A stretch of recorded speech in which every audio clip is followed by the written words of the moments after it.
Nizamabad police commissionerate పరిధిలోని Armoor division పరిధిలో కొత్తగా ఎన్నికైన గ్రామ సర్పంచులకు మన ఊరు మన భద్రత మన బాధ్యతపై అవగాహన కార్యక్రమాన్ని నిర్వహించారు. ఈ కార్యక్రమానికి ముఖ్య అతిథిగా నిజామాబాద్ జిల్లా పోలీస్ కమిషనర్ సాయి చైతన్య హాజరయ్యారు. ఈ సందర్భంగా పోలీస్ కమిషనర్ మాట్లాడుతూ రోడ్లపై ధాన్యం ఆరబెట్టినప్పుడు భద్రతా కోన్లు లేదా బకెట్ పెట్టి స్టిక్కర్లు అంటించాలని, డ్రైవింగ్ చేస్తున్నప్పుడు మొబైల్ ఫోన్ వాడక నిషేధమని, ప్రతి ఒక్కరూ ట్రాఫిక్ నియమాలు పాటించాలని, డ్రైవింగ్ చేస్తున్నప్పుడు వాహనాల మధ్య తగినంత దూరం ఉండేటట్లు చూడాలని, యువత డ్రగ్స్ కు బానిస కాకుండా ప్రతి ఒక్కరూ వారిని గమనిస్తుండాలని, ఆన్లైన్ బెట్టింగ్ కు దూరంగా ఉండాలని, రోడ్డు భద్రతా నియమాలు, ట్రాఫిక్ నిబంధనలు, డిఫెన్స్ డ్రైవింగ్ పద్ధతులపై అవగాహన కల్పించారు. అధిక వేగం, క్రమశిక్షణ లోపం, అలసటతో వాహనం నడపడం వంటి అంశాలు ప్రమాదాలకు దారితీస్తాయని వివరించారు. ఆరోగ్యంపై శ్రద్ధ, ట్రాఫిక్ నియమాల కట్టుదిట్టమైన పద్ధతుల ద్వారానే ప్రమాదాలు నివారించవచ్చని ఆయన పేర్కొన్నారు. ఆ తర్వాత అరే వాలేకి సంబంధించిన ప్రతిజ్ఞ చేశారు. ఈ కార్యక్రమంలో అదనపు DCP admin Baswareddy, Armoor municipal chairperson Goni లారీ Raghu, municipal vice chairman Katipalli Venkatareddy,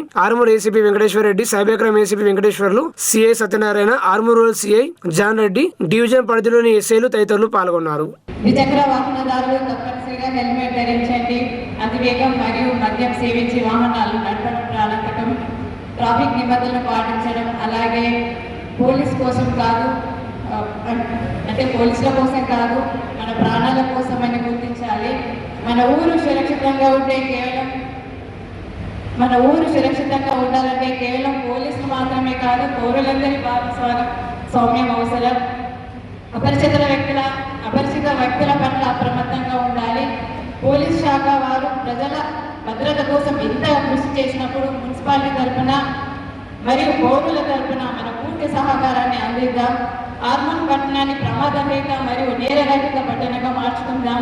రెగ్యులర్గా ఆ పండితులు చెప్పినట్టు మనం చేయగలిగితే రెగ్యులర్గా అరే బాబు హెల్మెట్ వేసుకో, యాక్సిడెంట్లు అవుతాయి, అరే బాబు డ్రగ్స్ దగ్గరికి వెళ్ళొద్దు, జీవితం పాడైపోతుంది, అరే బాబు బెట్టింగ్ వైపు వెళ్ళొద్దు, అరే బాబు పాప అందరూ బెట్టింగ్ వైపు వెళ్ళొద్దు, మన యొక్క డబ్బులని మన దివాలా తీస్తాం. ఇవన్నీ మనం చిన్నప్పటి నుంచి కంటిన్యూస్గా చెప్పగలిగితే వచ్చే జనరేషన్ మనం కంపల్సరీ కాపాడగలుగుతాం. వాళ్ళ మొబైల్ ఫోన్ నుంచి బయటకు తీసుకురాగలుగుతాం. స్పోర్ట్స్ యాక్టివిటీస్ పెట్టాలి. ఇది మీ హ్యాండ్లో, మీ చేతిలో ఉంది. చిన్నగా పెట్టండి.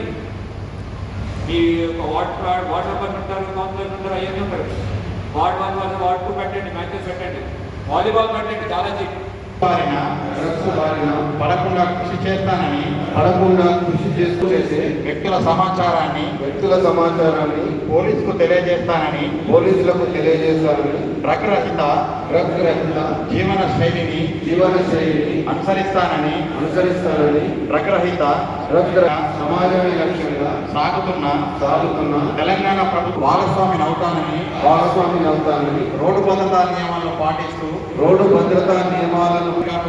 రోడ్డుకు సంబంధించిన ప్రమాదాలకు గురి కాకుండా కాపాడుతానని ప్రతిజ్ఞ చేస్తున్నాను. జై హింద్. అందరికి నమస్కారం. ఇవాళ మన ఆర్మూర్ డివిజన్లో గ్రామ సర్పంచెస్ కి, తర్వాత వార్డ్ మెంబర్స్ కి, కౌన్సిలర్స్ కి, తర్వాత చైర్పర్సన్ అందరికీ కలిపి మన గ్రామము మన భద్రత మన బాధ్యత అనే ప్రోగ్రాంలో మేము అందరికీ పిలిచి అవేర్నెస్ ప్రోగ్రామ్ కండక్ట్ చేయడం జరిగింది. ఉన్న ప్రజాప్రతినిధులు అందరినీ పిలిపించి రోడ్ సేఫ్టీ, తర్వాత సైబర్ క్రైమ్ నివారణ, తర్వాత డ్రగ్స్ నివారణకి తీసుకోవాల్సిన చర్యలు, వాళ్ళ చేతిలో ఏమేమి ఉన్నాయి, బెస్ట్ ప్రాక్టీసెస్ ఏమున్నాయి అనేది వాళ్ళకి అవగాహన కల్పించడం జరిగింది. దీని ద్వారా వాళ్ళు కూడా వెళ్ళి వాళ్ళ యొక్క గ్రామంలో అటువంటి బెస్ట్ ప్రాక్టీసెస్ ఇంప్లిమెంట్ చేసుకుని మన ఆర్మూర్ని నేరరహిత సమాజం కింద కన్వర్ట్ చేయడానికి వాళ్ళ వంతు వాళ్ళు కృషి చేస్తారు. అందరూ యాక్టివ్గా పార్టిసిపేట్ చేశారు. తర్వాత అందరూ ప్రతిజ్ఞ కూడా తీసుకున్నారు. సో మన ఈ ఎంటైర్ ఏంటి అంటే అరే వలైవ్ క్యాంపెయిన్లో భాగంగా దీనిలో రోడ్ సేఫ్టీ అనే దాంట్లో రోడ్డు మీద ప్రమాదాలు తగ్గించడం, తర్వాత సైబర్ క్రైమ్లు తగ్గించడం, అవగాహన కల్పించడం వల్ల సైబర్ క్రైమ్ దగ్గరికి వెళ్ళకుండా వెళ్ళడం, అందులో బెట్టింగ్, తర్వాత ఎటువంటి సైబర్ మోసాలకి ఎవరు బలి కాకుండా ఉండడానికి తీసుకోవాల్సిన చర్యలు, తర్వాత డ్రగ్స్ బారిన పడకుండా ఉండడానికి, డ్రగ్స్ ఎవరైతే విక్టిమ్స్ ఉన్నారో వాళ్ళని రీహాబిలిటేషన్ గురించి ఎట్లా చర్యలు తీసుకోవడం గురించి వాళ్ళకి అవగాహన ఇవ్వడం జరిగింది. అందరూ దీన్ని ఇంప్లిమెంట్ చేసి మన ఆర్మూర్ని మొత్తం తెలంగాణ రాష్ట్రానికి ఒక ఆదర్శప్రాయమైన డివిజన్గా, ఆదర్శప్రాయమైన గ్రామంగా తీసుకొస్తారని ఇంకా అందరూ మీద నమ్మకం ఉంది. సో అందరికీ అట్లా 100 మీటింగ్ అయిన తర్వాత వచ్చిన ప్రతి ఒక్కరికి మేము వాళ్ళ చేత ఈ ఇన్ఫర్మేషన్ ఇవ్వడం, వాళ్ళ చేత ప్రతిజ్ఞ చేయడం, అట్లానే వాళ్ళు వెళ్ళి విలేజ్ లెవెల్ ఏమి చేయాలని చెప్పడం జరిగింది.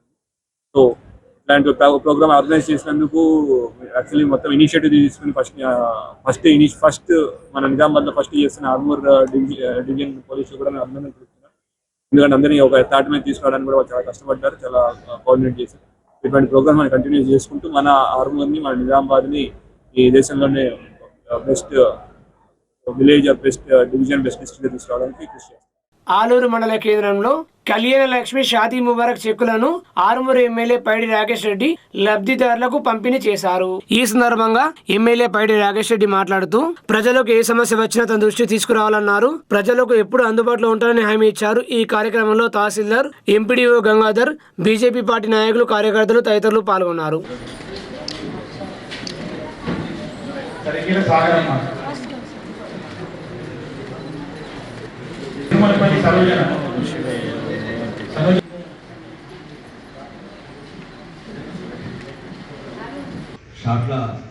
షాట్ల తగులు పోసి మీరు బిల్డింగ్ చేసుకుంటున్నారు. పిల్లలు ఏం చేస్తున్నారు, వాడు ఎప్పుడు పోతున్నాడు స్కూల్కు, ఎప్పుడు వస్తున్నాడు, కొద్దిగా ఒకసారి పట్టించుకోండి, చెప్పండి. కష్టపడితే నుంచి భవిష్యత్తు ఉంటుంది. ఇక్కడ మొత్తం కలుపు కోసలు ఉన్నాయి, తగ్గినాయి. ఇప్పుడంతా ఊరికి 20, 30, 50 మంది ఎంతమంది నరకయాత్ర అనుభవించారు ఆడవాళ్ళు, భర్తలను లేక. ఎవరో 3 ఏళ్ళకు ఒకసారి వచ్చి పిల్లలను స్కూళ్ళు లేకుండా ఏం లేకుండా. ఇప్పుడు అన్న కొద్దిగా కలుపు అసలు తగ్గినాయి. కాబట్టి పిల్లలకు చదువు మంచిగా చెప్పండి. రానున్న రోజులలో చదివే ఈ ప్రపంచాన్ని శాసిస్తుంది. ఉన్నోడు లేనోడు కాదు, చదువు ఉన్నోడు, చదువు లేనోడు. చదువు మంచిగా వచ్చినోడు, చదువు మంచిగా, 2 జాతులు ఉంటాయి. తర్వాత గ్రామాలలో కూడా కలిసి ఉండండి. అన్నిటికన్నా ముఖ్యంగా హిందువులకు ఇవ్వదలుచుకున్నది ఏంటంటే కడుపు నిండా కనుక్కోండి. ఎట్లయితే ముస్లిమ్స్ కడుపు నిండా కనుక్కుంటున్నారో మీరు కూడా అందరూ. ఈ మధ్యన అదొకటి హిందువులలో రాను జనాభా తగ్గిపోతుంది. అది బాగా ప్రమాదకరం. ఎందుకంటే ఒక్కళ్ళు ఇద్దరు ఏదో మనం అనుకుంటుంటే ఇబ్బంది అవుతుంది భవిష్యత్తులో. అది ప్రపంచం ఇబ్బంది అవుతున్నది. మీరు ఒక్కసారి ఆలోచించుకోండి. 10 ఎకరాల భూమి ఉంది, 20 ఎకరాల భూమి ఉంది, 30 ఎకరాల భూమి ఉంది. అవి దేనికి పనికిరావు. ఆఖరికి ఇంటి నిండా పిల్లలు ఉంటే దేనికైనా పండుగకు, పబ్బాకు, ఒకడు అమెరికా పోయిన ఒకరు ఇంటికాడు ఉంటాడు, ఒకడు హైదరాబాద్ ఉద్యోగం చేసినప్పుడు వ్యవసాయం చేస్తాడు. కాబట్టి ఇంతకుముందు కూడా మన కుటుంబాలలో 4 మేనత్తలు, 2 మేనమామలు కడుపు నిండా కనుక్కున్న కాలంలో ఏం లేని రోజులల్లా ఈ మధ్యన అన్ని ఉన్నా కానీ మంచిగా ఆగమైపోతున్నాడు.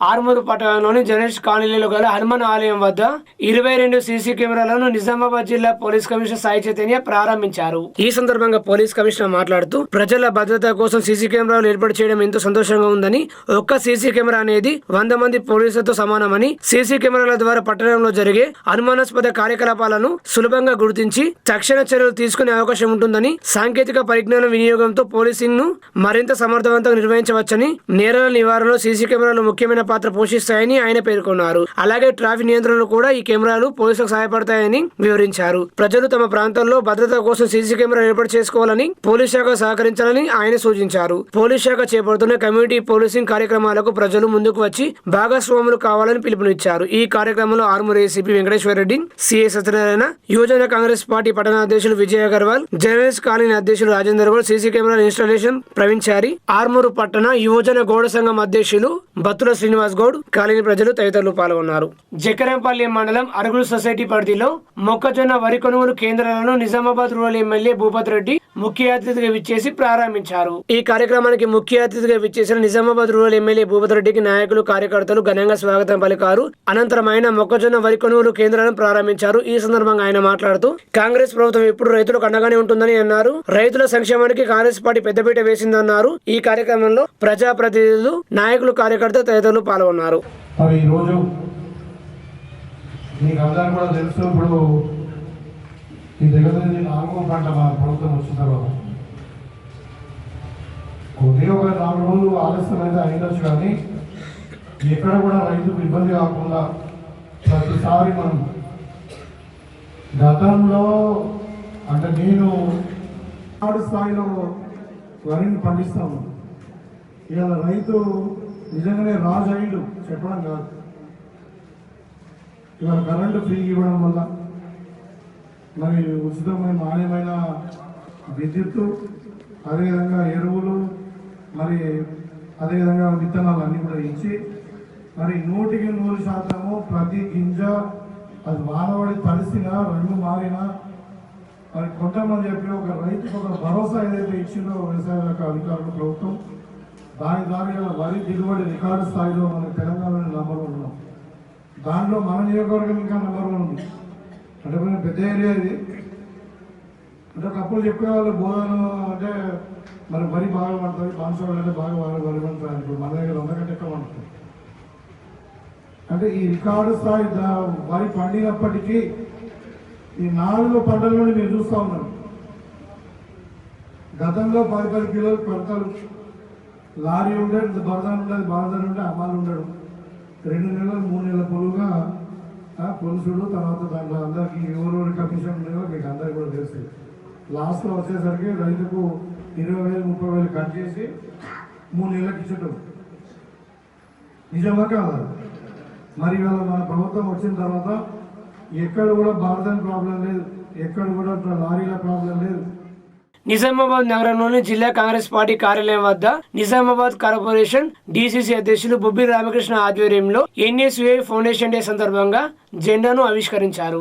ఈ సందర్భంగా ఆయన మాట్లాడుతూ ఎన్ఎస్యుఐ మరియు యూత్ కాంగ్రెస్ రెండు కాంగ్రెస్ పార్టీకి అనుబంధ విభాగాలని, వీటికి ప్రత్యేక ఎజెండాకు ఏమీ ఉండదని, వ్యక్తిగత ఎజెండా కూడా ఉండదని, కాంగ్రెస్ పార్టీ ఇచ్చిన ఆదేశాల నియమాలను రెండు పాటించాల్సి ఉంటుందన్నారు. భవిష్యత్తులో ఎవరైనా పార్టీ అభివృద్ధి కోసం కృషి చేయాలని, వ్యక్తిగత ఎజెండాలు పెట్టుకుని పనిచేయకూడదని, పార్టీ ఇచ్చే ఆదేశాల నియమాలను పాటిస్తూ పార్టీ అభివృద్ధికి దోహదపడాలని బొబ్బి రామకృష్ణ అన్నారు. త్వరలోనే జిల్లా ఎన్ఎస్యుఐ కమిటీని ఎన్నికల ద్వారా గానీ, ఇంటర్వ్యూ ద్వారా గానీ రాష్ట్ర వ్యాప్తంగా అధిష్టానం ఆదేశాలతో నియమించడం జరుగుతుందని, అలా వచ్చిన వారు కాంగ్రెస్ పార్టీ చెప్పే నియమాలకు క్రమశిక్షణకు కట్టుబడి ఉండాలని, ఎవరైనా పార్టీ నియమాలను ఉల్లంఘిస్తే వారిపై చర్యలు తీసుకుంటామని హెచ్చరించారు. కార్యక్రమంలో పిసిసి ప్రధాన కార్యదర్శి రాంభూపాల్, క్రమశిక్షణ కమిటీ సభ్యులు రామకృష్ణ, జిల్లా యూత్ కాంగ్రెస్ అధ్యక్షులు Vipul Goud, AICC coordinator Ganaraju, DCC ఉపాధ్యక్షులు శరత్ కుమార్ తదితరులు పాల్గొన్నారు. 1971 సంవత్సరానికంటే ముందు కాంగ్రెస్ అనుబంధ సంస్థ అయిన కేరళ విద్యార్థి విభాగం, అలాగే బెంగాల్ ఛాత్ర సంఘటన రెండు ఇందిరాగాంధీ ఆధ్వర్యంలో విలీనం చేసి 1971లో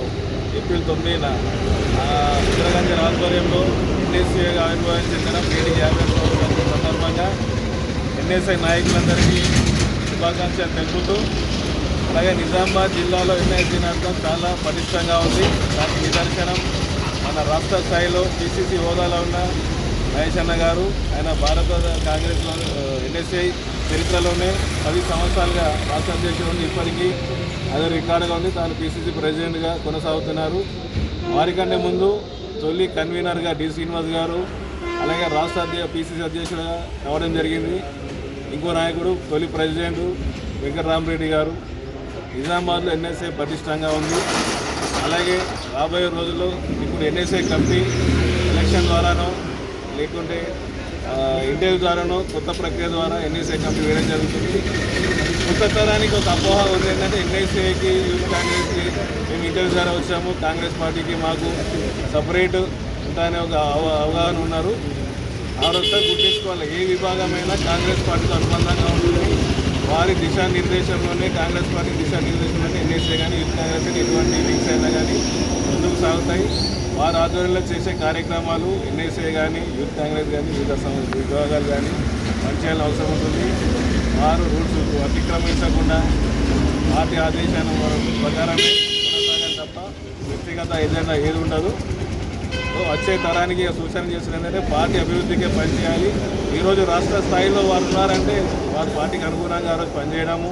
నేను ఎన్ఎస్ఐ నుంచి వచ్చాను. నేను 20 సంవత్సరాలు ఎన్ఎస్ఐ యూత్ కాంగ్రెస్లో పనిచేసి ఈరోజు డిసిసి అధ్యక్షుడిగా కావడం నా అదృష్టంగా భావిస్తున్నాను. ఇక్కడ ఉన్న ప్రతి ఒక్క ప్రెసిడెంట్ ఇందాక మాట్లాడినట్టు వారు ఎన్ఎస్సీఏలో చేసిన సేవలకు వారి రాష్ట్ర స్థాయిలో కానీ జిల్లా స్థాయిలో కానీ వివిధ హోదాలో ఉన్నారు. కాంగ్రెస్ పార్టీ పటిష్టత కోసం ముందుండే ఫౌండేషన్ అన్నట్టు ఎన్ఎస్ఐలో పనిచేసే వాళ్ళు ఇతర ఆలోచన లేకుండా పార్టీ అభివృద్ధికే పనిచేశారు తప్ప వ్యక్తిగత ఎజెండా ఉండదు. కాబట్టి అందరూ వచ్చే తరానికి ఒక సూచన, మీరు పార్టీకి అభివృద్ధికి పాటుపడాలే తప్ప వ్యక్తిగత ఎజెండా ఉండకుండా పార్టీ అభివృద్ధికి చేయాలని కోరుతూ నాయకులందరికీ ఎన్ఎస్సీ ఫౌండేషన్ శుభాకాంక్షలు తెలుపుతూ జై కాంగ్రెస్. ఆర్మూరు పట్టణంలోని కుమారనారాయణ భవన్లో సిపిఐఎంఎల్ మాస్లేం ప్రజాపంత డివిజన్ కార్యదర్శి దేవారం నాయకులు ముత్తేన మీడియా సమావేశం నిర్వహించి మాట్లాడారు.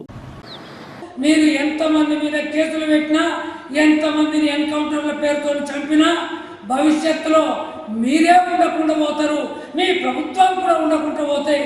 ఒకవేళ ఇదే పద్ధతి కనుక గతంలో ఉన్న కాంగ్రెస్ ప్రభుత్వం అమలు చేస్తే అసలు మోడీ జైల్లో ఉంటుండే, అమిత్ షా జైల్లో ఉంటుండే. ఎందుకంటే మీ మీద ఉన్న కేసులు అంత తీవ్రమైన కేసులు. కానీ ఈరోజు న్యాయస్థానాలను ఇన్ఫ్లుయెన్స్ చేసి మీ మీద కేసులు లేకుండా చేసుకుంటున్న పరిస్థితులు కూడా ఇలా పత్రికలు చెప్తున్నాయి, టీవీలు చెప్తున్నాయి, ప్రతిపక్షాలు చెప్తున్నారు. అంటే మీదైతే ఒకటి, అదే వేరే వాళ్ళైతే ఒకటి అని చెప్పి మేము ప్రశ్నిస్తున్నాం. ఇప్పటికైనా మా కార్యదర్శి గారికి ఇచ్చినటువంటి నోటీసును ఉపసంహరించుకోవాలి. ఎట్టి పరిస్థితుల్లో ఈ రాజద్రోహం కేసులు అనేవి మీకు వ్యతిరేకంగా ఉన్నటువంటి పార్టీల మీద ఉపయోగించడాన్ని మేము తీవ్రంగా ఖండిస్తున్నాం. ఇదే పద్ధతిగా కొనసాగిస్తే రాష్ట్ర వ్యాప్తంగా, దేశవ్యాప్తంగా పెద్ద ఎత్తున ప్రజా ఉద్యమాన్ని తీసుకొస్తామని చెప్పి బీజేపీ ప్రభుత్వాన్ని హెచ్చరిస్తున్నాం. ఇవాళ పెద్ద పెద్ద మాటలు చెప్పుకుంటా నువ్వు ఈ రకమైనటువంటి ఆలోచనతోని నరేంద్ర మోడీ ఈ చట్టాలను తీసుకురావడం, ఇటువంటి వాళ్ళను ప్రజా పోరాటం చేస్తున్నటువంటి వాళ్ళను వెనుకగొట్టే రకంగా ప్రజల్ని అనేక రకాల ఇబ్బందుల పాలు చేసే రకమైనటువంటి ఆలోచన ఏదైతే ఉన్నదో అది వెంటనే విరమించుకోవాలా. ఈ రాజద్రోహ చట్టాన్ని కూడా ఉపసంహరించుకోవాలని చెప్పేసి డిమాండ్ చేస్తున్నాం. లేకపోతే భవిష్యత్తులో తగిన గుణపాఠమే ప్రజాపంత చెప్తాదని చెప్పేసి ఈ ప్రభుత్వానికి తెలియజేస్తుంది. విద్యుత్ ఆర్టిజన్ కార్మికుల సమస్యలు పరిష్కరించాలని వారికి సంపూర్ణ మద్దతు తెలియజేస్తున్నామని సిపిఎం పార్టీ జిల్లా కార్యదర్శి రమేష్ బాబు తెలిపారు. రోజు విద్యుత్ కార్మికుల జేఏసీ తరఫున జరుగుతున్న సమ్మె శిబిరానికి సిఐటియు జిల్లా ఉపాధ్యక్షుడు సిపిఎం జిల్లా కార్యదర్శి రమేష్ బాబు మద్దతు ప్రకటించి కార్మికులను ఉద్దేశించి మాట్లాడారు. విద్యుత్ ఆర్టిజన్ మరియు ఇతర కార్మికులు తమ న్యాయమైన డిమాండ్ల పరిష్కారం కోసం దశల వారీగా పోరాటం నిర్వహించి ప్రభుత్వం పట్టించుకోకపోవడంతో గత్యంతరం లేక సమ్మెలో దిగారని, వారి న్యాయమైన డిమాండ్లను రాష్ట్ర ప్రభుత్వం చొరవ చూపి పరిష్కరించాలని ఆయన డిమాండ్ చేశారు. ఈ కార్యక్రమంలో సిఐటియు జిల్లా కమిటీ సభ్యులు, ఎలక్ట్రిసిటీ ఎంప్లాయీస్ యూనియన్ నాయకులు నర్సయ్య, నరేష్, తిరుపతి తదితరులు పాల్గొన్నారు. శతాబ్దాల పాటు పోరాడి తెలంగాణ సాధించుకున్న తర్వాత మనం పోరాటం చేద్దామంటే కార్మికులు కానీ ప్రజలు కానీ హైదరాబాద్ వెళ్ళాలంటే ఇందిరా పార్క్ దగ్గర ఉన్నటువంటి ధర్నా చౌక్నే మూసేసారు. ఇప్పుడు ఈ ప్రభుత్వం ధర్నా చౌక్ మేము తెరిచినామని చెప్తున్నారు తప్ప అక్కడికి ఎవడైనా పోదాం, కొట్లాడదాం, మన సమస్యల్ని అడుగుదాం, ప్రభుత్వానికి తెలియజేద్దామంటే ముందే అరెస్టులు చేసి నిర్బంధాలు చేసి నోళ్లు మూయించడం కోసం ప్రయత్నం చేస్తూ ఉన్నది. వాళ్ళేమో ముందు మీకు కొట్లాడే హక్కే లేదు అనేటువంటి చెప్పిరు, వీళ్ళేమో ఏం కాదు వీళ్ళేమో కొట్లాడేటువంటి వాడికి నువ్వు బయటకు వెళ్ళడానికి లేదు, ఇంట్లో ఉండి చెప్పుకో అని మాట్లాడుతూ ఉన్నారు. కాబట్టి ఈ రకమైనటువంటి ప్రభుత్వం, అది బీఆర్ఎస్ఆ, కాంగ్రెస్ఆ, కేంద్రంలో ఉన్నటువంటి బీజేపీ, ఈరోజు విద్యుత్ రంగాన్ని అంతా ఇప్పటిదాకా ఆయా రాష్ట్రాల పరిధిలో ఉన్నటువంటి ఈ విద్యుత్ బోర్డులు, కానీ కేంద్ర ప్రభుత్వం నూతన విద్యుత్ చట్టాన్ని తీసుకొచ్చి ఈ దేశంలో ఎక్కడ విద్యుత్ రంగం ఉన్నా అదంతా కేంద్రీకృతమై ఉండాలి, కేంద్ర ప్రభుత్వం ఆధీనంలో ఉండాలి అనేటువంటి పద్ధతుల్లో ఈరోజు చట్టాలు తీసుకొచ్చింది. మరి అట్లాంటి చట్టాలు తీసుకొచ్చినప్పుడు సుప్రీంకోర్టు ఇచ్చినటువంటి తీర్పుని ప్రతి రాష్ట్రంలో ఉన్నటువంటి కార్మికులకు అమలు జరపాల్సినటువంటి బాధ్యత ఈరోజు కేంద్ర ప్రభుత్వం మీద లేదా అనేటువంటిది మనం ఆలోచించాల్సినటువంటి అవసరం ఉంది. కాబట్టి ఇట్లాంటి అనేక హక్కుల కోసం అడగకపోతే మన గురించి ఎవడు మాట్లాడే పరిస్థితి లేదు, పట్టించుకునేటువంటి పరిస్థితి లేదు. విడివిడిగా కొట్లాడితే మన బలం సన్నగిల్లేటువంటి పరిస్థితి ఉంది. కాబట్టి ఐక్యంగా మీరు తీసుకున్నటువంటి నిర్ణయం రాబోయే కాలంలో మిగతా కార్మిక వర్గానికి ఒక గుణపాఠంగా, మార్గదర్శకంగా ఉంటుంది. మీరు చేసే పోరాటం న్యాయమైంది, మీ హక్కుల కోసం మీరు పోరాడేదానికి సిఐటియు మీకు అండగా ఉంటుంది, సంపూర్ణ మద్దతు తెలియజేస్తుందని మీ అందరికీ విజ్ఞప్తి చేస్తూ సెలవు.